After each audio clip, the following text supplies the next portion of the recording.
Hi all, അസ്സലാമു അലൈക്കും. Welcome back to Silnas kitchen. ഇന്നത്തെ റെസിപ്പി അടിപൊളി ടേസ്റ്റി ആയിട്ടുള്ള വെറൈറ്റി ആയിട്ടുള്ള ഒരു മുട്ടച്ചമ്മന്തിയുടെ റെസിപ്പിയാണ്. ചോറിനും അപ്പത്തിനും ചപ്പാത്തിക്കും ഒക്കെ കൂടെ കഴിക്കാൻ പറ്റിയിട്ടുള്ള ഒരു അടിപൊളി ടേസ്റ്റി ആയിട്ടുള്ള ചമ്മന്തിയാണ്. ഇതുപോലൊരു ചമ്മന്തി ഉണ്ടെങ്കിൽ മറ്റൊരു കറിയുടെ ആവശ്യമില്ല, നമുക്കിത് മാത്രം മതിയാവും. എത്ര കഴിച്ചാലും കൊതി തീരെയില്ല.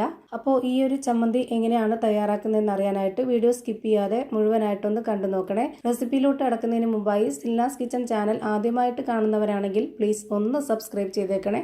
ഒപ്പം തന്നെ ഈ വീഡിയോസ് നിങ്ങൾക്ക് ഇഷ്ടപ്പെടുകയാണെങ്കിൽ ഒരു ലൈക്ക് ചെയ്ത് ഷെയർ ചെയ്ത് ഹൈപ്പ് ചെയ്ത് സപ്പോർട്ട് ചെയ്യാനും മറക്കരുത്.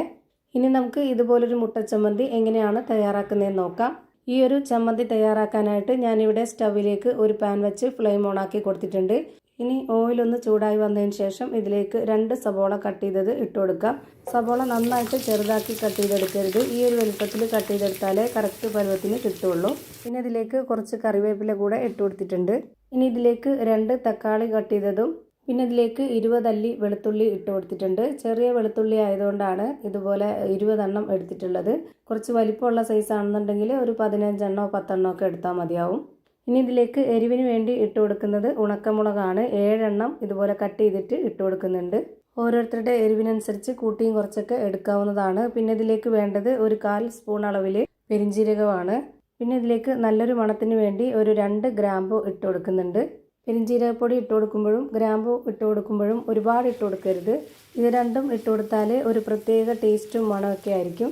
നമ്മളിതിലേക്ക് മുട്ട ചേർക്കുന്നതിൻ്റെ ആ ഒരു മണമൊന്നും നമുക്ക് ഈ ഒരു ചമ്മന്തിയിൽ അറിയാൻ പറ്റത്തില്ല. അതിന് വേണ്ടിയിട്ടാണ് ഇങ്ങനെ ചെയ്യുന്നത്. അപ്പോൾ ഇതെല്ലാം കൂടി നന്നായിട്ടൊന്ന് ഇളക്കി കൊടുത്തതിന് ശേഷം ഇനി നമുക്കിതൊന്ന് അടച്ചു വെച്ചിട്ട് 5 മിനിറ്റ് നേരം വേവിച്ചെടുക്കാം.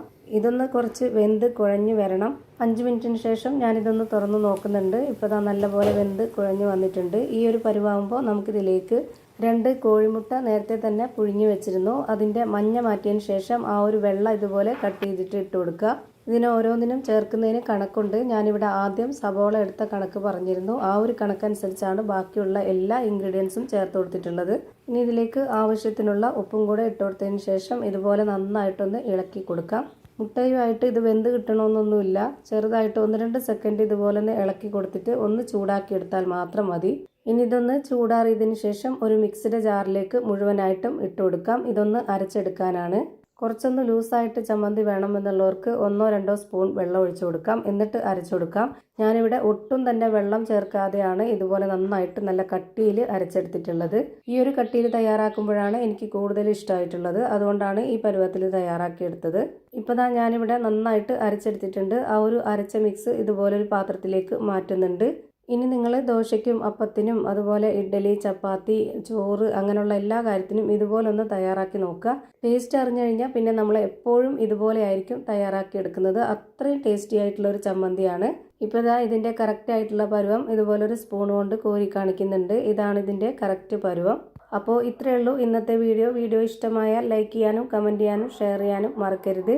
അതുപോലെ തന്നെ ഞാനിടുന്ന പുതിയ വീഡിയോസ് നോട്ടിഫിക്കേഷനായിട്ട് കിട്ടുന്നതിന് വേണ്ടി സബ്സ്ക്രൈബ് ചെയ്ത് ബെല്ലൈക്കൺ അമർത്തി അതിൽ ഓൾ എന്ന ഓപ്ഷൻ എനേബിൾ ചെയ്ത് കൊടുക്കാനും മറക്കരുത്. പുതിയൊരു വീഡിയോയുമായി വീണ്ടും വരും. Thank you for watching.